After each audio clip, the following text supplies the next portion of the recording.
So emptiness then, as long as we're 7 years into it.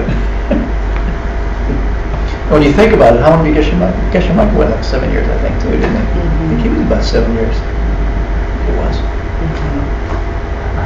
7 years times 2. Okay. So, to really understand emptiness, you have to understand what it is to be negative. Emptiness is one of the most important negatives there is, right? And that's the second application of reasoning, is to prove emptiness. It's to use logic to prove emptiness and to understand emptiness, right? And so even understanding emptiness is just one logical subject, right? So two kinds of negatives exist. Two classic examples. The first is a negative in the sense of something, saying something is not something. This key is not green. That's a negative, right? This is just describing a characteristic which is not there. Something which doesn't exist here. This is not a green key. So that's all. That's a negative, one type of negative. Okay. By exclusion, it suggests another fact. Like, this is not green, therefore it's saying, obviously there's a logical assumption that it is something that's not green, right? Something other than green, right? So, there's a classic example in a monastery. It says, take Tenzin the monk, right? He's really fat, and he never eats during the day. Well, he eats at night. Yeah. Right? So by excluding something and negating something, you negate that he eats in a day. The logical conclusion is follows on, right? So that's one type of negation, all right? It suggests something by excluding something else, okay? Did you like the cheese twists that were served at the break? I like the chocolate mini cupcakes. Suggesting by exclusion that you didn't like it, right? Okay, so that's one way. Okay, then the other way is that there's just a simple absence of something. It's not there, right? Like, there's no key here, right? It's just not here. It's gone. So those are the two different kinds of negation. One is excluding a characteristic. Okay.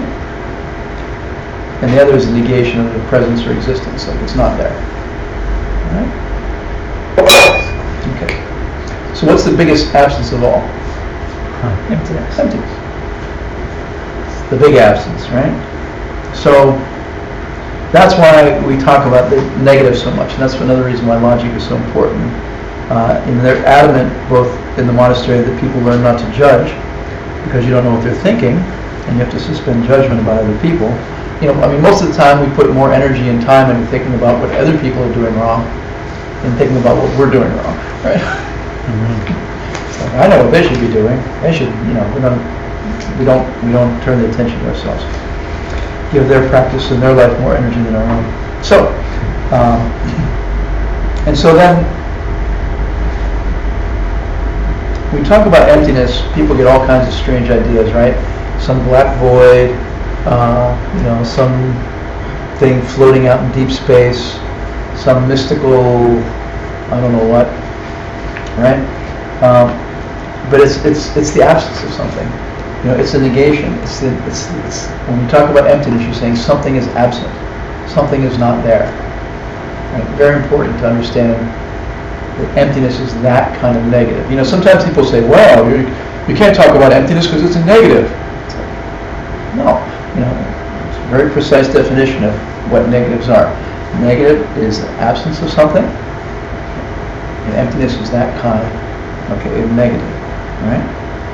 The fact that something isn't there, right? What's the thing that's not there? What is absent? What is missing? And the emptiness? Remember the gotcha? What's a gotcha? This self-existent thing that's not really there. Yeah, exactly. A gotcha is a self-existent thing, right? So the thing which we deny, right? The thing which we negate, the thing that we say is not there, right? When we say emptiness, means there's an absence of something. When you say that I am empty, you're saying I have an absence. There's an absence here. there's an absence of a self-existent John. Right?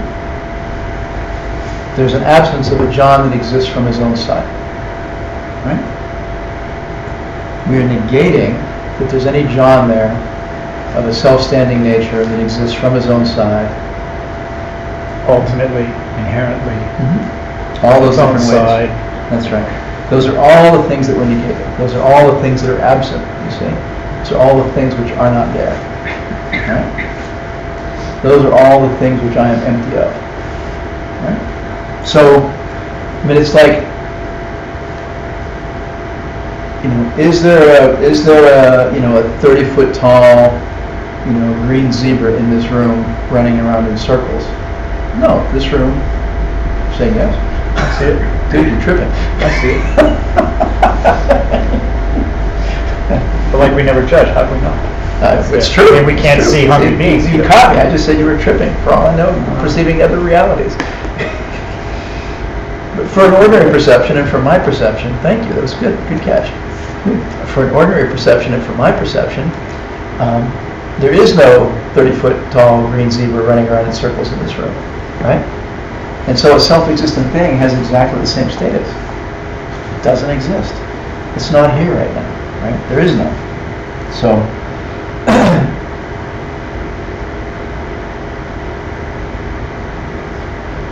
the thing which emptiness, a self-existent object has the exact same validity or status or type of existence, right, as the 30-foot tall green zebra in this room. It doesn't exist, right? A John that exists from his own side as a self-standing being exists in the same way as a 30-foot zebra in this room right now. It's not there. It doesn't exist. Never did, right? There's never been a 30-foot zebra running around in circles in this room. Green one. And there's never been a self-standing John here. They have the exact same status, right? Okay. And the irony is that that's what we hold on to. We hold on to and think that it does exist, and it causes every suffering and every pain and every problem in our lives. Right? And it causes us to age and die, and it causes our mortal body. The view of self-existent me and self-existent world is the very thing that causes me to suffer and age and die. If I didn't have self-existent view,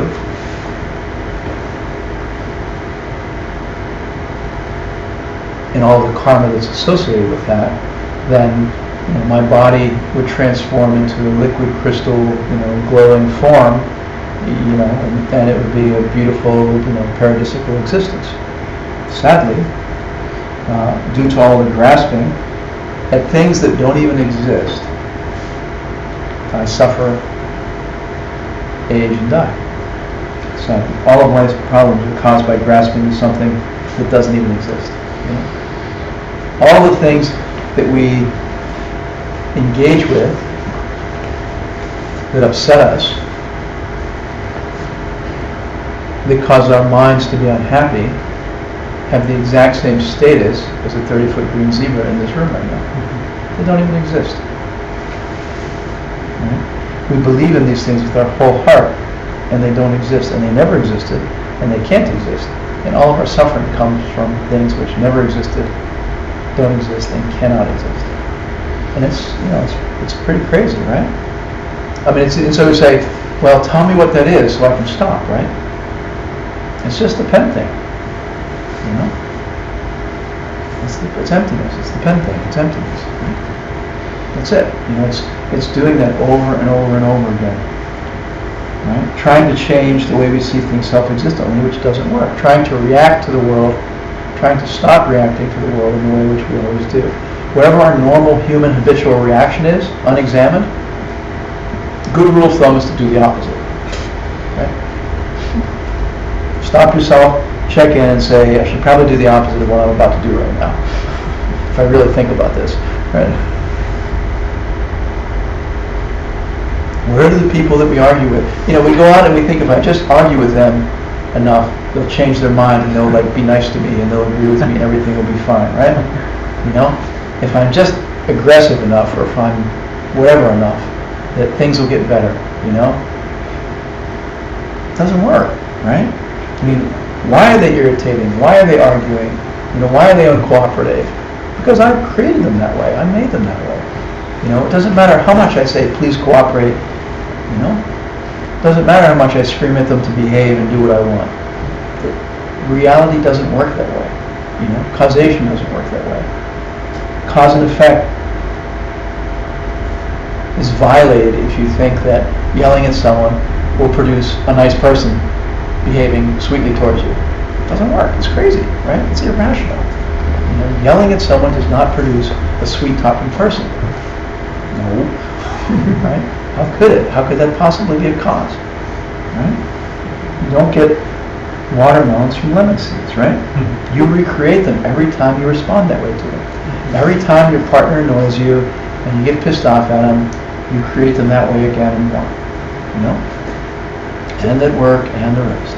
So you're saying somebody yells at us, and then we try to tell them how they're wrong, and that's illogical that would... Can you read their mind? Yeah, it is pretty funny when you kind of break it down, like how... Yeah, when you kind of get logical about it, it's kind of humorous, I know how you're thinking, and I know you're thinking wrong, and if you only thought this way, everything would be better. All right? I mean, it's crazy, right? So, purpose of logic. It's funny to be able to laugh. It's nice to be able to laugh about it, right? Not in the moment, of course. Have you seen that YouTube video about it's not about the nail? Okay, I'll send it to you. Yeah. You guys should watch it. It's funny. We continuously try to change things self-existently. Like there's a self-existent object. It's like you see. I don't know. It's like you go up to something and say, if you would just change, everything will be better, right? But none of it resides over there. Nothing exists out there from its own side.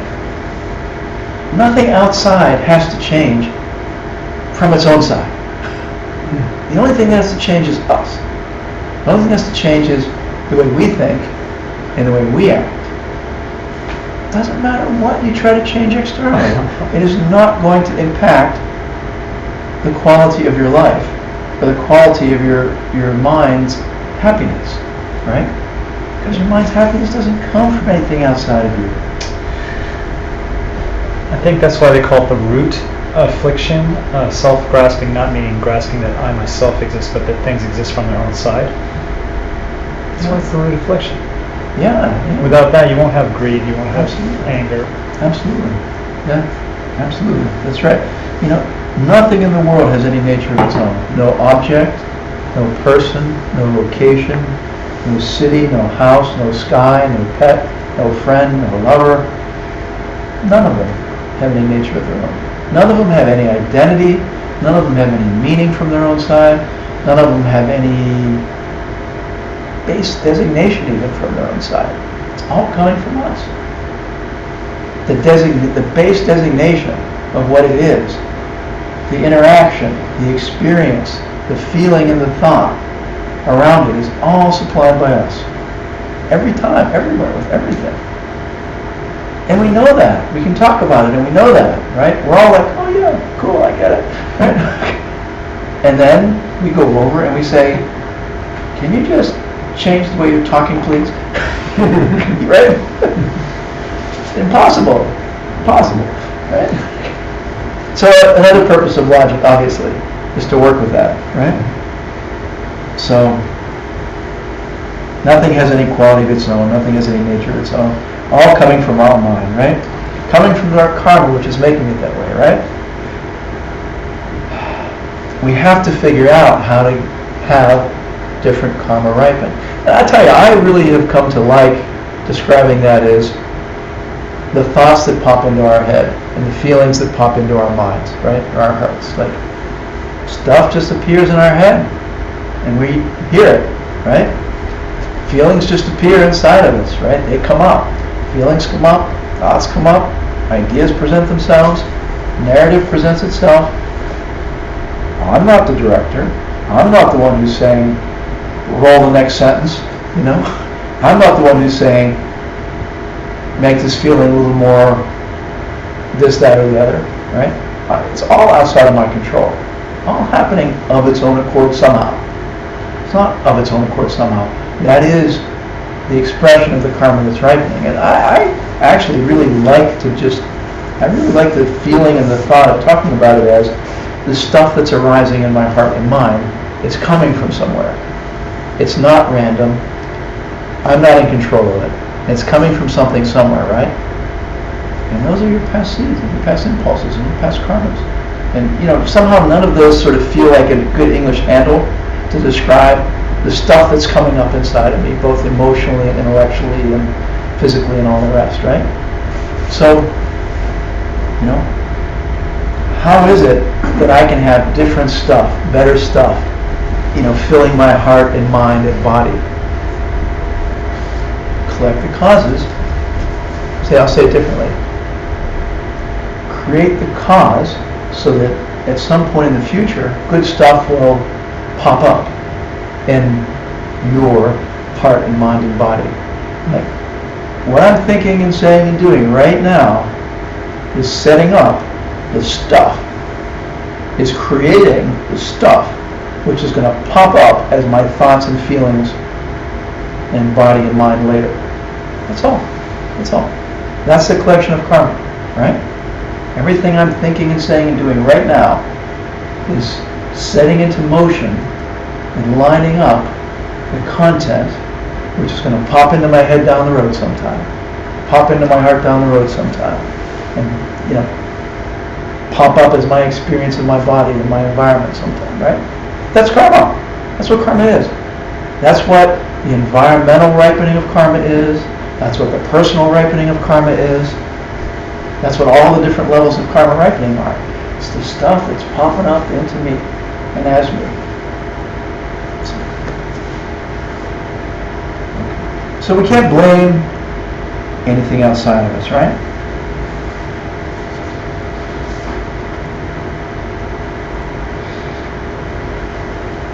If we continue to try to go out and manipulate the world as a self-existent playground, right, it will only continue to bring suffering, period.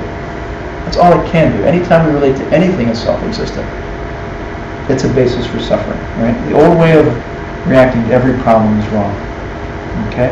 If someone stops bothering you, if someone's bothering you, just stop bothering other people and they'll go away, right? It's very simple, Well, but it's not immediate. There's this time issue, right? It could happen in your next lifetime or something. Well, there's, I think, a very important point to say that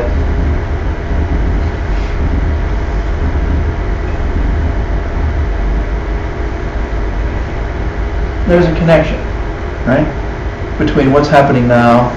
There's a connection between past, present, and future, right? Our regular human perception, we have past, present, and future, right? So if somebody's bothering me now, that means I've bothered people in the past, and it's continued through the past up into the present moment, and I'm experiencing it, right? So now it can continue on into the future, right? And at some point it's going to stop. Now whether it's a second from now, or a minute from now, or a year from now, don't know, right?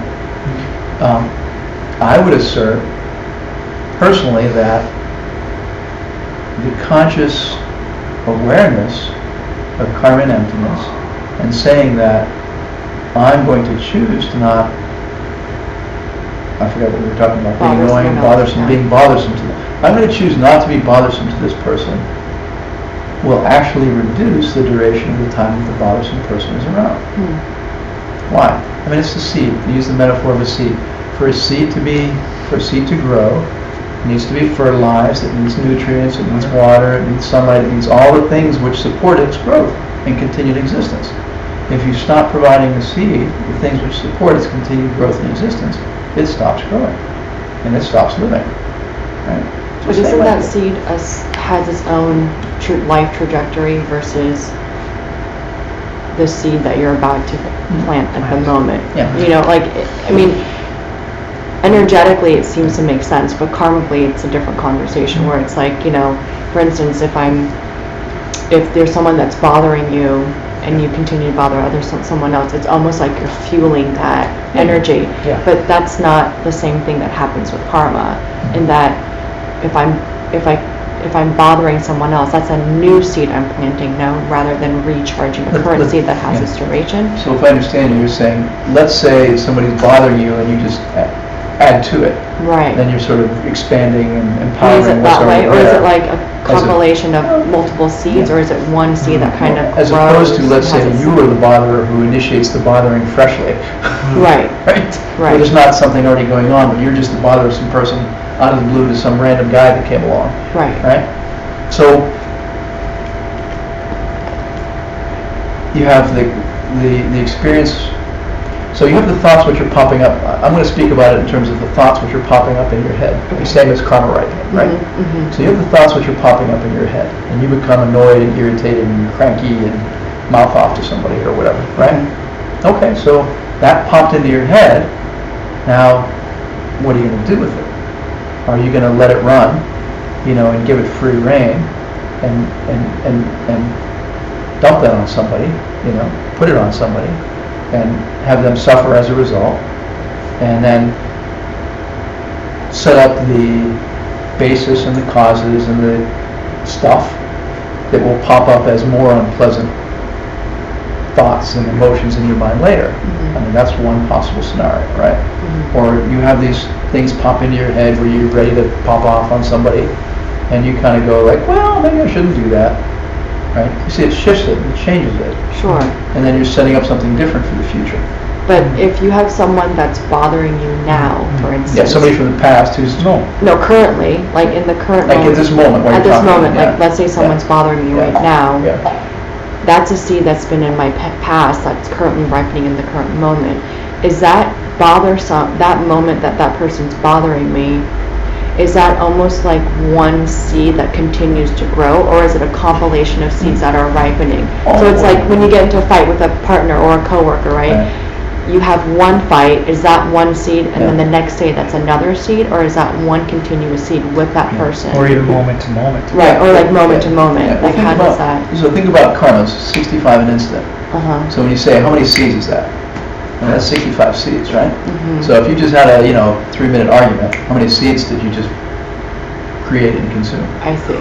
So it's not, it's like, it's the one-to-one correlation notion is like, that's Right. already 65. Right. So if you, let's say, just for simple math. That's why there's like a turn, some arguments have a quick turn where it just dies and stops, Mhm. while other arguments can continue to perpetuate Yeah. depending on Yeah. the seeds that are in the Right, queue. right. of And how that. you water those seeds That's the Uh-huh. thing. This during is the your interesting daily part. life. It's Yeah. not just enough that I yelled at John in a heated moment, and I realized that, and I spent the next week being doubly aware not to get upset with anybody. I'm walking on eggshells here. I don't want to do anything that's going to set anybody off. I'm really going to try. Versus I yelled at John, I got mad at him, and then I went out and yelled at somebody else when I told them what I said to John. And, Uh-huh. then you're really making it bad. So it is that, like, it's Yeah. I really like to think of it these days in terms of the stuff that's popping up in my head and in my heart. Like, just think about it, like while you're in an argument with somebody, what's coming up in my head moment after moment after moment? What's popping into my head moment after moment? What's coming up in my emotions moment after moment after moment? What am I feeling physically moment after moment? I mean, that is the stream of your karma ripening, okay? But to me, it's much more relevant and immediate and visceral and direct to think, that thought that just came into my head, and then the next thought that just came into my head, and the thought that I'm thinking right now, and then the next thought that I think, that is karma ripening, that is the stream of your karma, right? It's also like what we think of the subconscious, when something's on your mind and you can't quite get it and you go to sleep, and it's almost like that same idea of that seed overnight. Not quite ripened, yeah, then it you're pops, right? Urging it to ripen, and then Right. it pops up the next day as an Yeah. idea. Yeah. So, I ask you in that context, all these things are constantly popping into your head, and then you're verbalizing them, and you're acting on them or not. And so all of that fluctuation, right?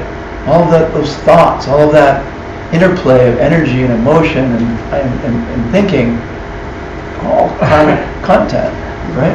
Which is configuring your future stuff that'll pop up as emotions and thoughts and reality and the rest. Right? I know you're running out of time, but what she just brought up this excellent thing is, can you just not let those ripening seeds have much power? Because you just say, these are just ripening seeds, I'm not gonna let them. I ask you, can you? And Somebody pisses you off, why can you not? say? Because we purify negative karma, can we just not, once it's ripening, just not give it energy? That's exactly what Can we we're talking purify it about. while it's ripening? Well, Or while it's afflicting us? that's exactly what we're talking about. When somebody pisses you off big time, how able are you to say, I'm going to deal with this and not get pissed off and not react and not let them have it? Sometimes that's very difficult. Sometimes it's virtually impossible. But, Or when you really want something.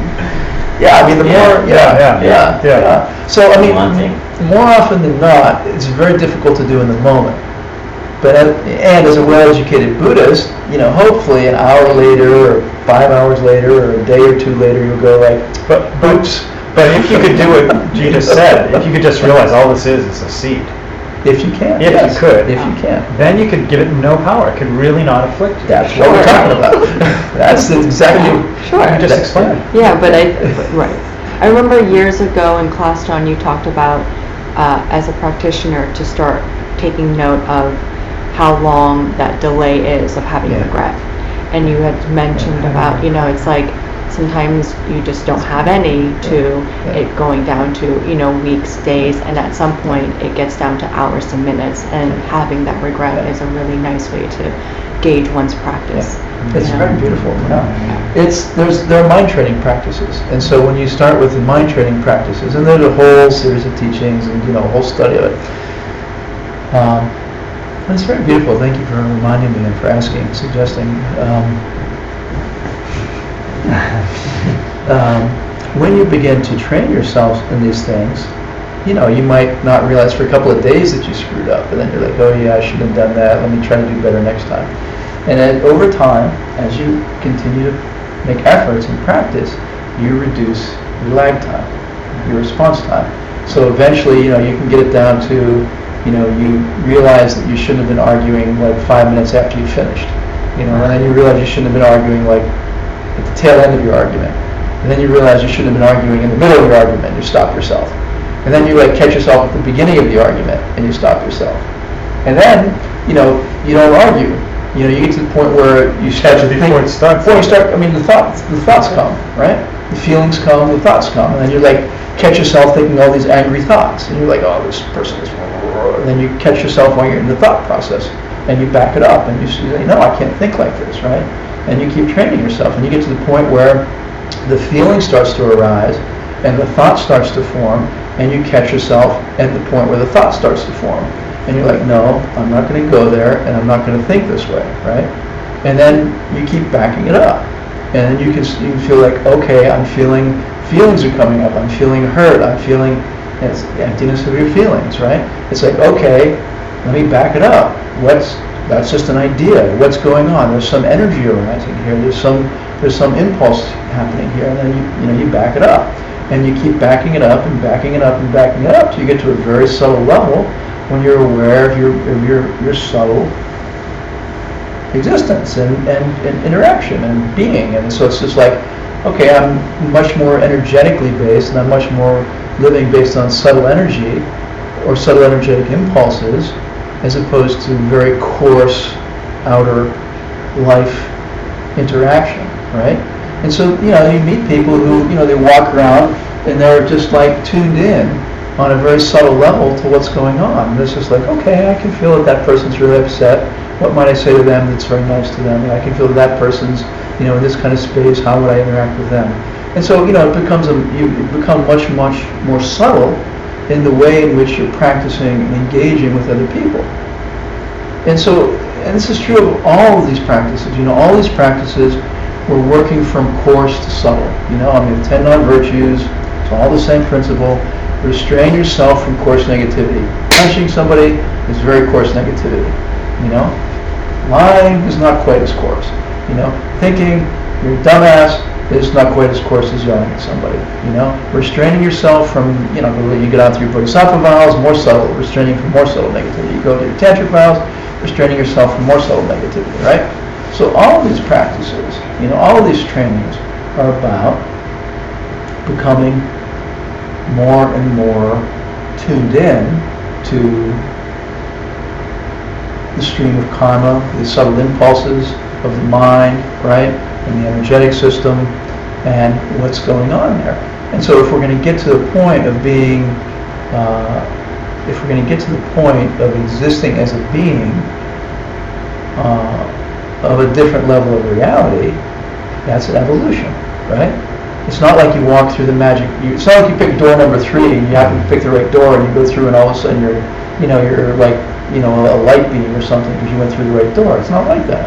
It's spiritual practice and Buddhist practice is a process of evolving oneself from coarse negativity, moving from being a coarse negative being to being a less coarse negative being, less and less and less coarse negative being, to a more and more refined, subtle, virtuous being, right? Such that one evolves so that the mind and the body and the existence is of a different nature, a different form. I mean, how do you get to a different realm? It's not door number 2. It's because we've evolved in terms of the stuff that makes us up. We talk about ourselves as human beings, as we have a body and a mind, and that's what makes me a human, right? Okay. Well, you can be another kind of being, and you can have another kind of body and mind. And how do you get that body and mind? You evolve it. How do you evolve it? Different stuff pops up. Different energetic impulses arise. When the different energetic impulses arise, they create a different body and a different mind. I mean, would anybody here say this is not an energetic body? No, you'd be crazy to say that on any level, scientifically or any level, right?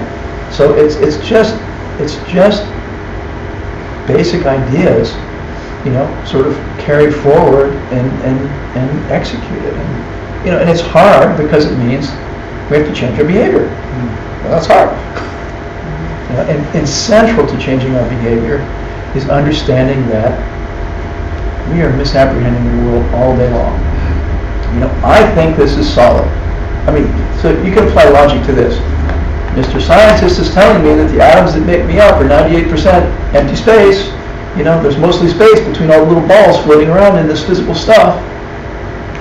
I've been told that since I was a kid. I understand it. And I'm still going, no, I'm solid. I'm solid. There is a real solid thing that's really here. And I feel it.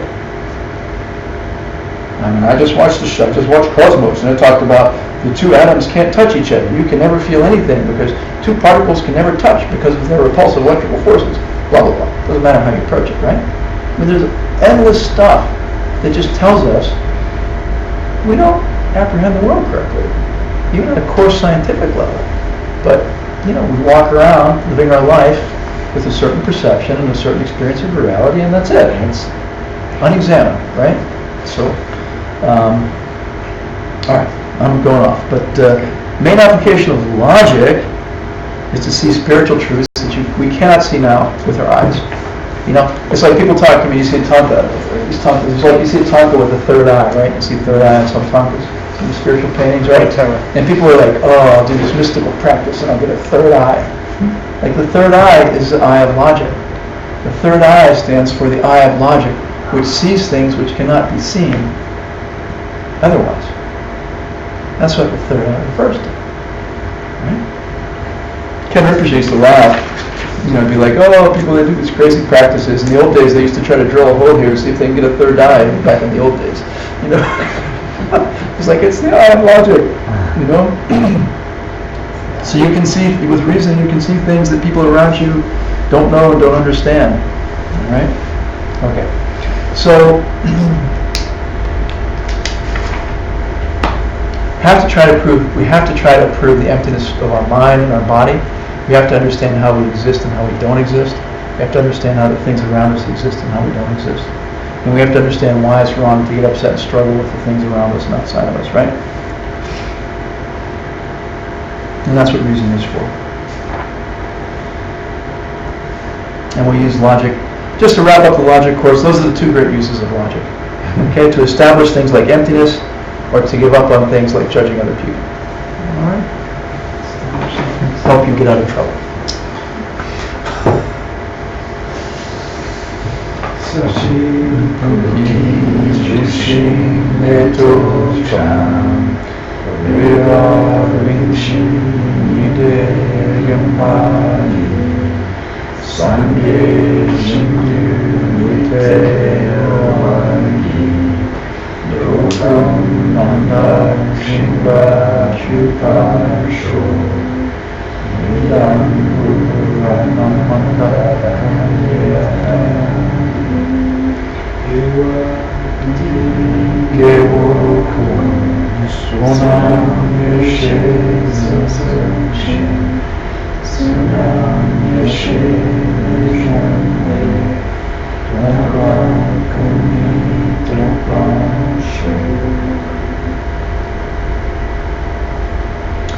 By the power of our goodness, by the power of our studying and discussing karma and emptiness, by the power of the truth of interdependence, which can never fail, may we quickly come to directly experience emptiness and put an end to all suffering everywhere in this very life.